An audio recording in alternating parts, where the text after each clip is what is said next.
ये भी टूट गया क्या?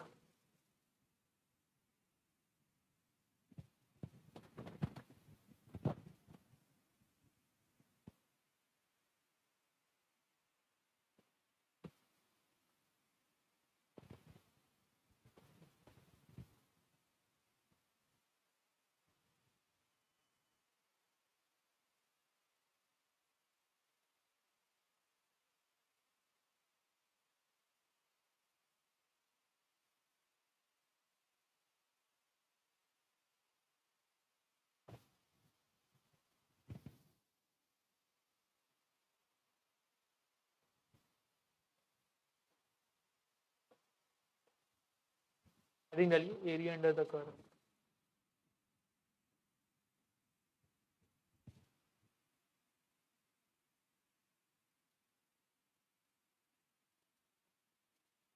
ठीक है। पहली बात, अगर कोई फंक्शन इस तरह से होता है एफ एक्स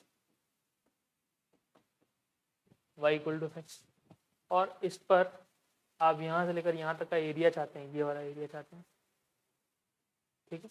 ये मान लो x इक्वल टू ए है और ये मान लो x इक्वल टू बी है, ठीक। अगर आप ये वाला एरिया चाहते हैं तो आप कर सकते हैं a to B F x D x integration. ये किसके बराबर होगा? एरिया के बराबर, ठीक है।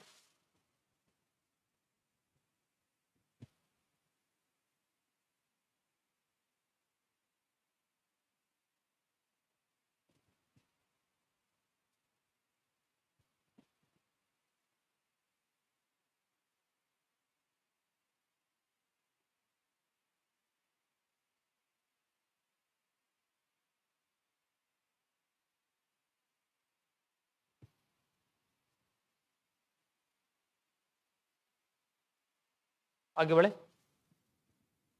दूसरी बात,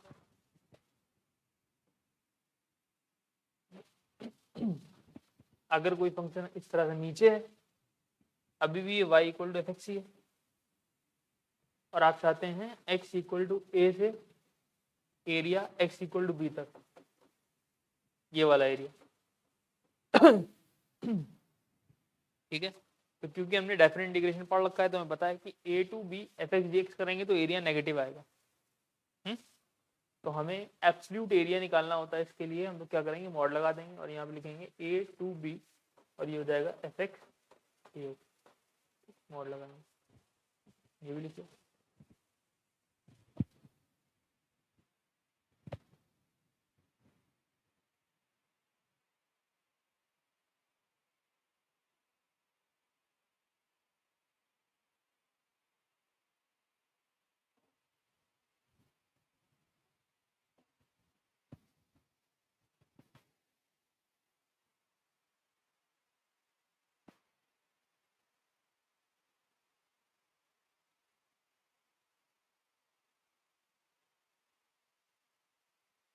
हो गया, ठीक। तीसरी बात,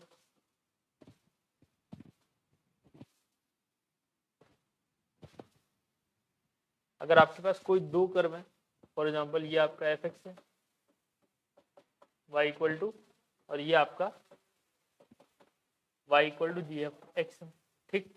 और आपको निकालना है x इक्वल टू ए से x इक्वल टू बी तक का एरिया, ये जो क्लोज्ड एरिया, ये निकालना है।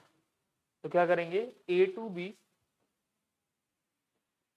F x minus g x और ये डी।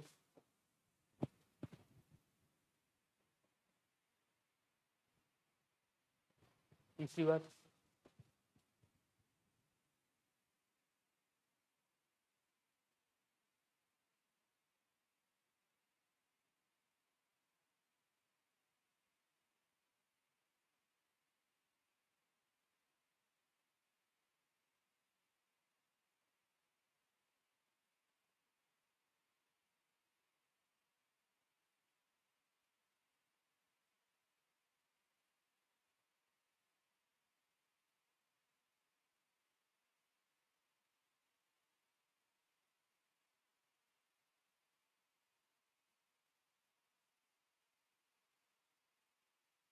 हो गया, ठीक। चौथी बात,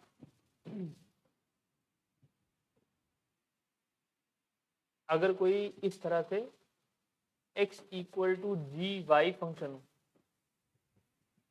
ठीक, और आपको y इक्वल टू समथिंग से लेकर y इक्वल टू समथिंग जाना हो, y इक्वल टू ए से लेकर y इक्वल टू बी तक आपको ये वाला एरिया फाइंड करना हो, ठीक है। तो इस वाले एरिया को फाइंड करने के लिए आप क्या करोगे, लिमिट लगाओगे a टू b और यहाँ पर जी वाई डी वाई होगा,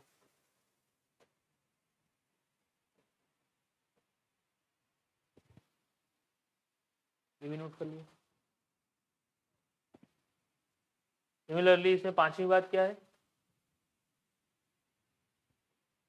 अगर कोई कर्व इधर हो, ठीक है, लेफ्ट हैंड साइड पर हो, और ये वाला जो कर्व है वो x equal to G Y है, आपको निकालना है y इक्वल टू ए से y इक्वल टू बी तक का ये वाला एरिया। तो इस वाले एरिया के लिए आप क्या करोगे, a टू b और ये हो जाएगा आपका जी वाई डी वाई पर लगा दोगे मॉड, जैसा कि अभी हमने बताया था,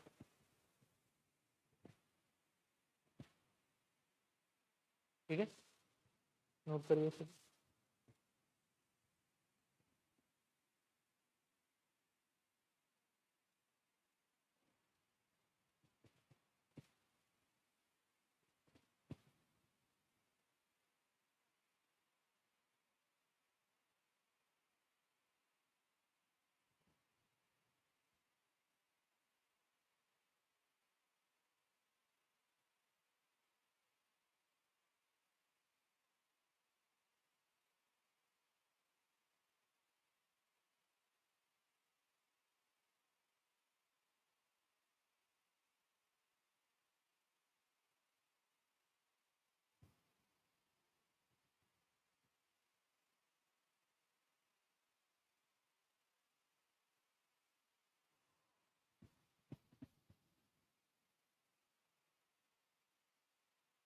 हो गया, ठीक। इसी तरह से छठा पॉइंट है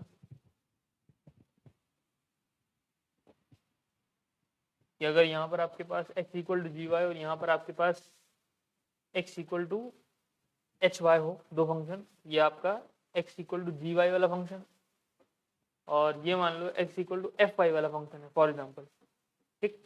ये लाइन जो है y इक्वल टू ए वाली लाइन है और ये वाली जो लाइन है वो y इक्वल टू बी वाली लाइन है, ठीक है। तो ये वाला जो एरिया है इसको निकालने के लिए क्या लिखें, इंटीग्रेशन में a to b upper minus, हाँ मतलब राइट माइनस लेफ्ट, ठीक। ये हो जाएगा आपका जी वाई माइनस एफ वाई और साथ ही साथ डी वाई, ठीक है, ये एरिया होगा।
हो गया, ठीक।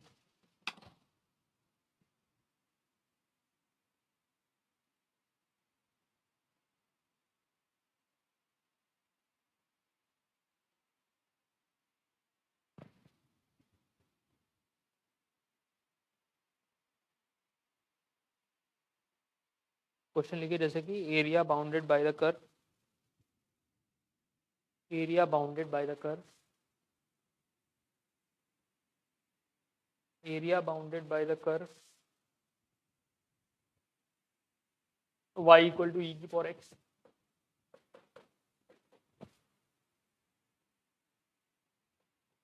x equal to -1, x equal to 2 and x axis.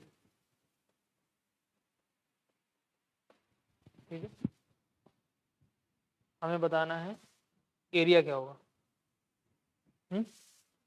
देखो, क्या हमें y इक्वल टू ई की पावर x का ग्राफ पता है? बिल्कुल पता है, ऐसा होता है इंक्रीजिंग। ठीक है, x इक्वल टू -1 का मतलब हो गया ये लाइन जो होगी वो ये होगी,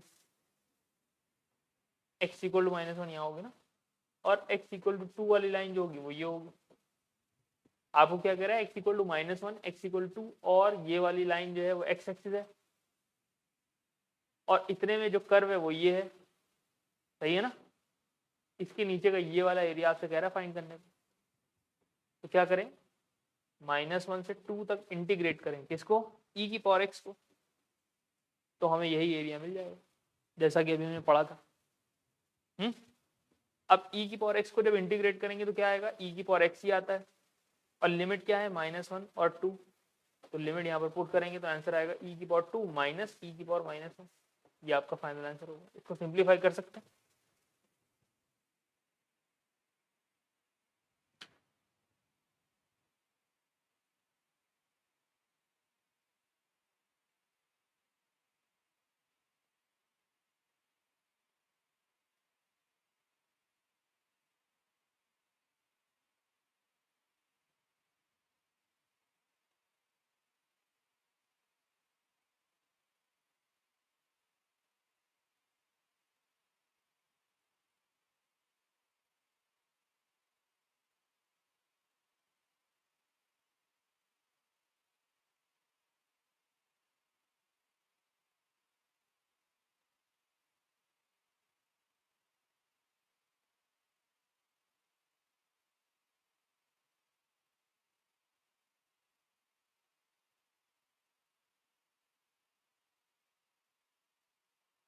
हो गया, चलो नेक्स्ट क्वेश्चन लिखो।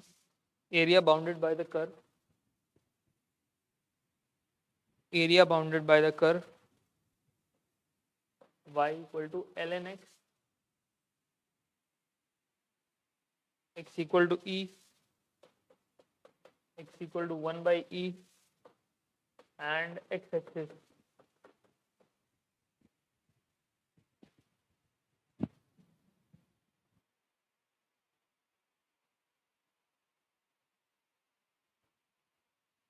ठीक है, तो बताओ y equal to ln x का ग्राफ पता है क्या?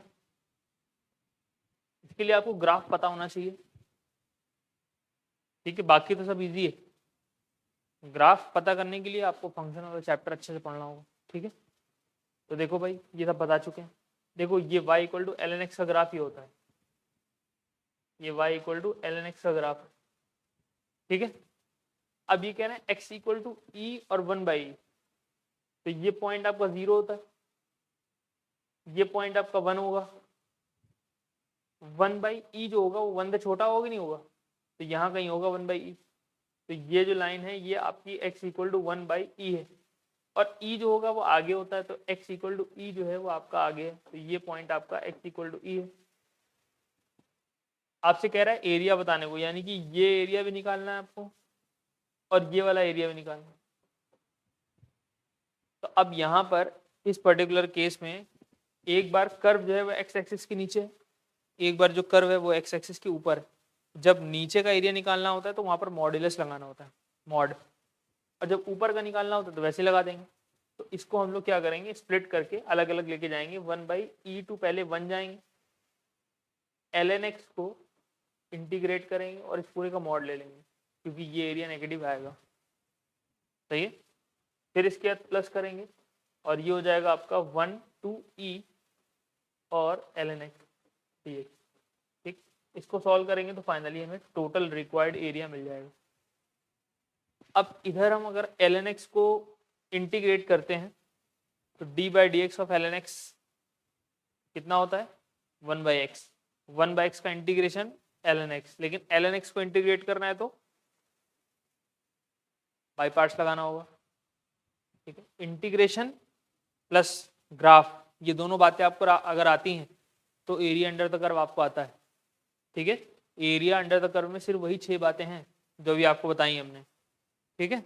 तो बताओ इसको इंटीग्रेट करेंगे तो कैसे करेंगे, बाय पार्ट्स लगा के। बाय पार्ट्स का मतलब क्या हुआ, ऐसे करते हैं देखो, 1 into l n x D x, ठीक। पहला फंक्शन फर्स्ट, सेकेंड इसे मानेंगे और फर्स्ट इसे मानेंगे। तो इंटीग्रेशन में क्या होगा, first function as it is into second का इंटीग्रेशन यानी कि एक्स, फिर माइनस का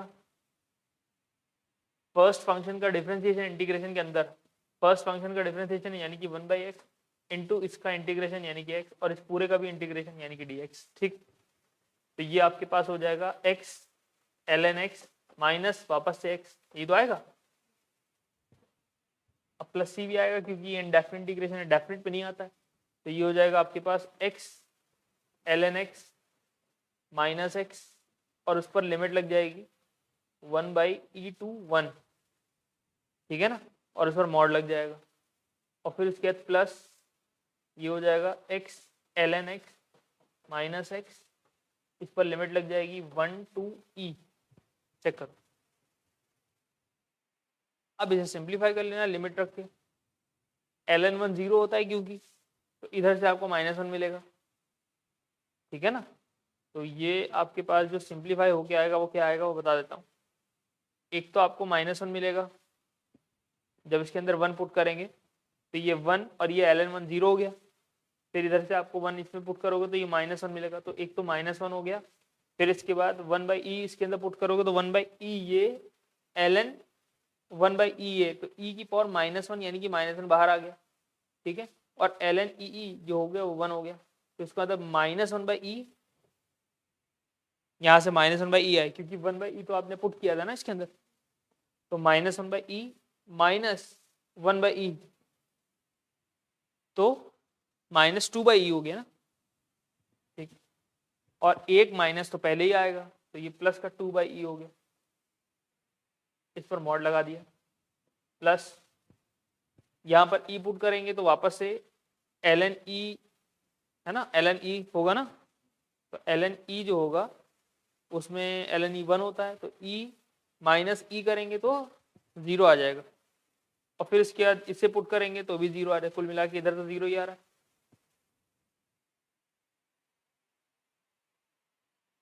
सही है, नहीं नहीं सही है क्या, हाँ हाँ सही है। 1 ln 1, नहीं नहीं इधर -1 आएगा, वही मैं कहूँ 0 कैसे आ जाएगा। 1 पुट करेंगे ना तो ln 1 0 होगा, और ये वाला -1 है ना, -1, अरे इसको 1 को पुट करेंगे ना तो यहाँ 1 आएगा, ln 1 0 होगा, लेकिन ये वाला -1 भी तो है, और एक माइनस पहले लगेगा तो +1 होगा, एरिया 1 आएगा इसका। अब इसको सिंप्लीफाई कर लेंगे तो आंसर आ जाएगा।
हो गया।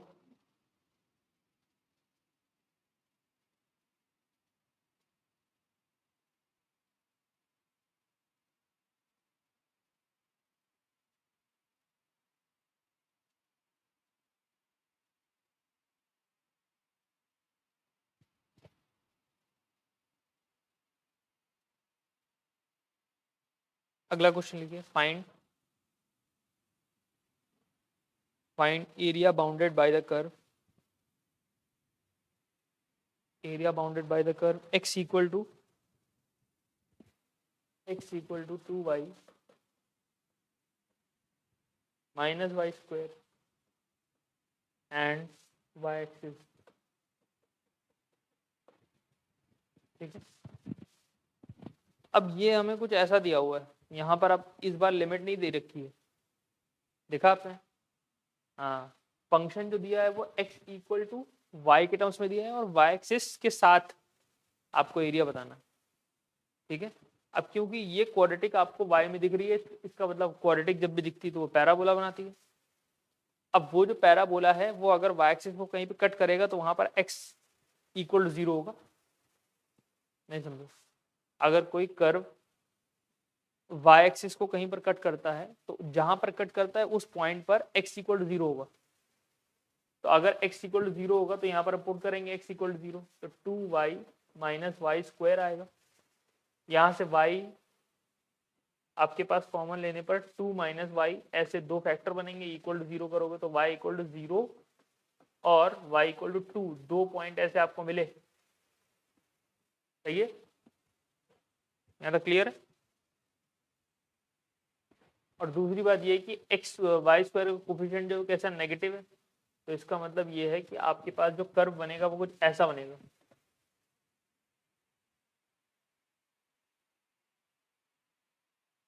इस तरफ मूव होगा इसका, और ये वाला पॉइंट आपका 0, ये वाला पॉइंट आपका 2, ये ऐसा कुछ बनेगा। ठीक है, अगर एक्स स्क्वायर में क्वाड्रेटिक होती है तो पैराबोला अपवर्ड बनता है, उसमें कोफिशिएंट पे डिपेंड करता है, एक्स स्क्वायर का कोफिशिएंट जो पॉजिटिव है तो पैराबोला अपवर्ड, नेगेटिव है तो पैराबोला डाउनवर्ड। इसी तरह से वाई में भी क्वाड्रेटिक होती है, तो वाई में अगर क्वाड्रेटिक है तो पैराबोला राइटवर्ड बनेगा या लेफ्टवर्ड बनेगा। अब राइटवर्ड कब बनता है? जब वाई स्क्वायर कोफिशिएंट पॉजिटिव होता। लेफ्टवर्ड क्यों बना है? क्योंकि वाई स्क्वायर कोफिशिएंट -1 नेगेटिव है इसलिए। और ये दो पॉइंट्स कैसे पता चले, 0 और 2, वो ऐसे पता चल गया। ठीक है, अब आपको ये वाला जो एरिया है 0 से लेकर 2 के बीच में और वाई एक्सिस के बीच में और ये कर्व के बीच में, ये एरिया है, ये वाला एरिया आपको बताना है। तो आप क्या करेंगे, 0 से लेकर 2 तक जाएंगे, क्योंकि राइट में है हम लोग, तो हम इस कर्व को अगर इंटीग्रेट करेंगे तो सीधे सीधे एरिया मिल जाएगा। लेफ्ट में होता तो मॉड्यूलस लगा देते, यही तो पढ़ा है। हाँ, तो अब बताओ, ये जो कर्व है इसको इंटीग्रेट करेंगे सीधे सीधे तो ये हो जाएगा 2y माइनस वाई स्क्वायर, और साथ में dy कर लेंगे। तो ये तो आप सिंप्लीफाई करना आता ही है ना? चलो बताओ, कर लेते हैं। 0 to 2 अभी लिखा रहने देते हैं, नहीं काम करते हैं तो सिंप्लीफाई करते हैं। तो ये हो जाएगा वाई स्क्वायर माइनस का y की पावर 3/3, और ये हो जाएगा आपका 0 और ये हो जाएगा 2। ठीक है, यहाँ पर पुट कर दो 2 तो ये हो जाएगा 4 माइनस, यहाँ पर 2 पुट करेंगे तो कितना होगा 8/3, तो 4 माइनस 8/3 ये हो गया। फिर इसके बाद माइनस लगाएंगे और 0 पुट करेंगे तो पूरा 0 हो जाएगा। ठीक है, तो कुल मिला के आपके पास कितना आंसर आ रहा है, 4/3 आंसर आएगा, क्योंकि 4 3 से 12 माइनस 8, 12 माइनस 8 कितना होता है, 4 होता है, तो 4/3।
ठीक है,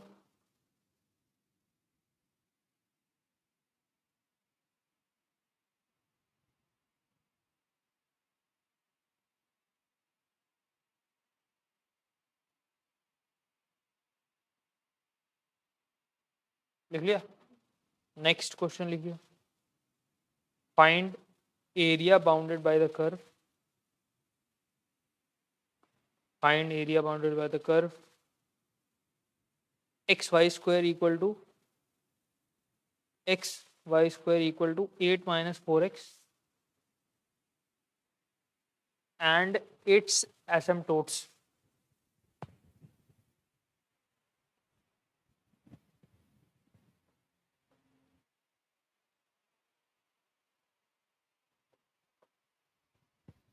And its asymptotes. ठीक है,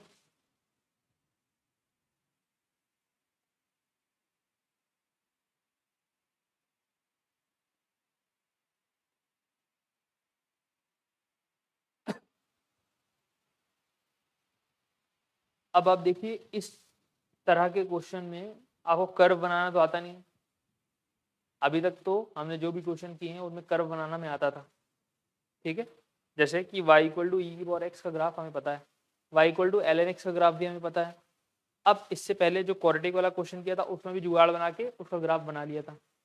ठीक है, कुछ कुछ आइडिया लगा के, लेकिन इस पर्टिकुलर में इसका ग्राफ बनाना आसान बात नहीं है।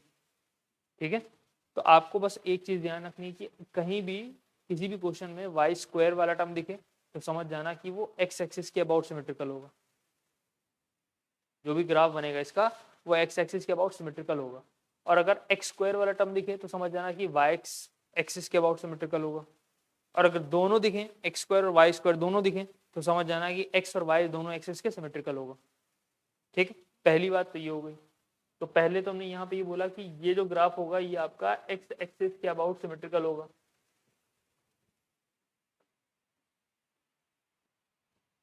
यही बात समझ में आ रही। अब ऐसा क्यों बोला, क्योंकि आपको पता है Y square equal to 4ax जो पैराबोला होता है वो कैसा होता है, ऐसा होता है। देखो ये ग्राफ एक्स एक्सिस के अबाउट सिमेट्रिकल है, तो इसीलिए हमने इसको देखते हुए बोला कि हाँ भाई ऐसा होता है, जब भी कभी वाई स्क्वायर वाला टर्म दिखता है तो ग्राफ आपका एक्स एक्सिस के अबाउट सिमेट्रिकल होता है। तो इसमें भी वाई स्क्वायर दिख रहा है हमें, इसलिए हमने बोला कि ये ग्राफ आपका किसके सिमेट्रिकल होगा, एक्स एक्सिस के सिमेट्रिकल होगा। दूसरी बात ये है कि इसकी डोमेन निकालेंगे। तो डोमेन के लिए हम क्या करेंगे, y square equal to 8 minus 4x divided by x करा, और फिर इसके बाद y equal to plus minus under root 8 minus 4x divided by x, ऐसा। अब ये जो आया है इसमें ये जो है अंडर रूट के अंदर वाला पार्ट है, तो 8 minus 4x divide by x जो होगा वो ग्रेटर और इक्वल टू 0 होना चाहिए डोमेन के लिए, है ना। यहाँ तक क्लियर है। अब आप क्या करोगे, इसे सिंप्लीफाई करोगे तो यहाँ से 4 पूरा कॉमन आएगा, तो ये हो जाएगा 2 minus x divided by x greater than और इक्वल टू 0। फिर ये हो जाएगा आपका x minus 2 divide by x less than और इक्वल टू 0। तो कुल मिला के आपके पास 2 पॉइंट वर्जन बने 0 और 2, और नेगेटिव है इसका मतलब बीच में रहना आपको 0 से 2। ये डोमेन का पार्ट हो गया। डोमेन का मतलब क्या होता है कि ऐसे इनपुट जहाँ पर फंक्शन आपका डिफाइंड है। ठीक है, तो वो क्या है 0 से लेकर 2 तक ही डिफाइंड है फंक्शन पूरा, मतलब ये जो भी कर्व बनेगा वो 0 से 2 के बीच में बनेगा।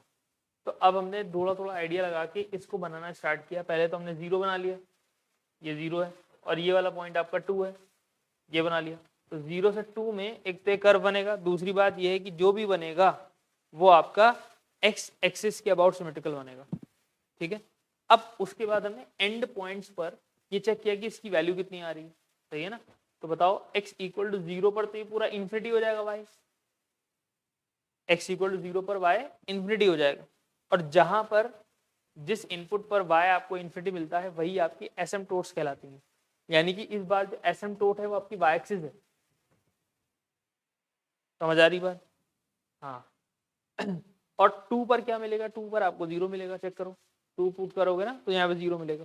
तो कुल मिला के आपने आइडिया लगाया कि यहाँ पर आपको इन्फिनिटी जाना है और यहाँ से वापस आके 0 आना। इसी तरह से यहाँ पर भी ऐसा कर्व बना लिया आपने आइडिया से। ठीक है, और ये आपकी एसिम्पटोट्स कहलाई, यानी कि y एक्सिस जो है उसको एसिम्प्टोट बोला गया इसमें, इस क्वेश्चन में एसिम्प्टोट नहीं बोल के, सॉरी वाई एक्सिस नहीं बोल के एसिम्प्टोट बोला गया। तो एसिम्प्टोट्स का मतलब क्या हुआ, वाई एक्सिस। ठीक, तो ये वाला जो पूरा एरिया है ये आपको फाइंड करके बताना है। ठीक, तो आप तो चाहें एक तो 0 से 2 जा सकते हैं और फिर इस कर्व को इंटीग्रेट करेंगे तो dx आएगा। dx का मतलब हो गया इस पूरी चीज को इंटीग्रेट करेंगे तो यहाँ पे dx लिखेंगे, लेकिन इसको इंटीग्रेशन करना आसान बात नहीं है। तो हम क्या करेंगे, x इक्वल टू निकाल लेंगे। x इक्वल टू निकालेंगे वो काम आसान होगा। देखो यहाँ से अगर हम x वाले टर्म्स को अलग कर लें, यानी कि x कॉमन ले लें, तो ये हो जाएगा आपका y square plus 4 equal to 8, यानी कि x इक्वल टू कितना होगा, 8 अपॉन वाई स्क्वायर प्लस 4। जैसे ये आया तो इसको इंटीग्रेशन करना आसान है, यानी कि हम क्या करेंगे, 0 टू इन्फिनिटी जाएंगे।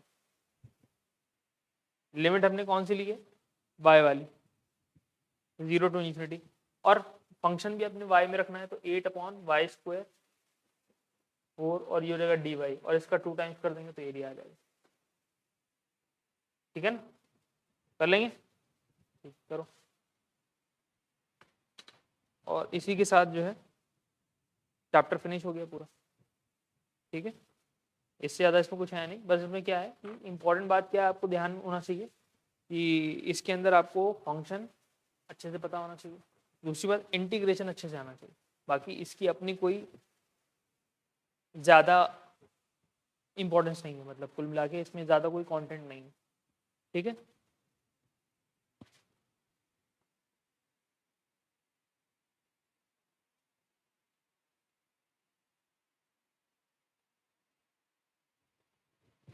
चलो।